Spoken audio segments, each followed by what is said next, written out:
ఓం శ్రీ గురుభ్యో నమ. ఆత్మజ్ఞాన జిజ్ఞాసులందరికీ నమస్కారము. ఓం శ్రీ గణేశాయ నమ. ఈరోజు మనము తిరుమల కొండపై పాప వినాశనం తీర్థం గురించి తెలుసుకుందాం. తిరుమల కొండపైన చూడవలసినటువంటి ప్రదేశము పాప వినాశనం. ఇక్కడ ప్రకృతి అంతా ఎంతో రమణీయంగా ఆహ్లాదకరంగా ఉంటుంది. పాప వినాశనం తీర్థము పరమ పావనమైన తిరుమలలో ప్రసిద్ధ పుణ్య తీర్థములలో ఒకటిగా వెలసినది.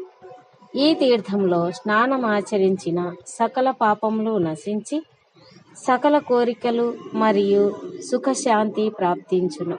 కావున ఈ తీర్థమునకు ఈ నామము ఏర్పడినదని శ్రీ వెంకటాచల పురాణంలో పేర్కొనబడినది.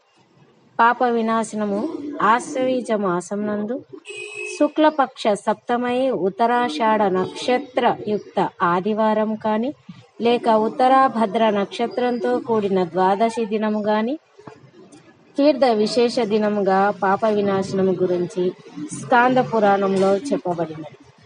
ఇచ్చట శ్రీ గంగా భవాని మరియు శ్రీ ఆంజనేయ స్వామి విగ్రహములు నెలకొల్పబడినవి. తిరుమల తిరుపతి దేవస్థానం వారి పురోహిత సంఘము సభ్యులచే పూజలు జరుగుచున్నవి. ఈ పాప వినాశిని చేరుకోవడానికి భక్తులు తమ సొంత వాహనాలలో కానీ ప్రైవేటు వాహనాలలో కానీ బస్సులలో కానీ సౌలభ్యము ఏర్పరచబడినది. ప్రతి ఒక్కరు కూడా వెళ్ళి పాప వినాశనంలో స్నానం ఆచరించి తరించగలరని ఆశిస్తూ ఇంతటితో ఈ ప్రసంగాన్ని ముగిస్తున్నాను. మరి ఒక అంశంతో కలుసుకుందాం. అంతవరకు సెలవు. నమస్కారం.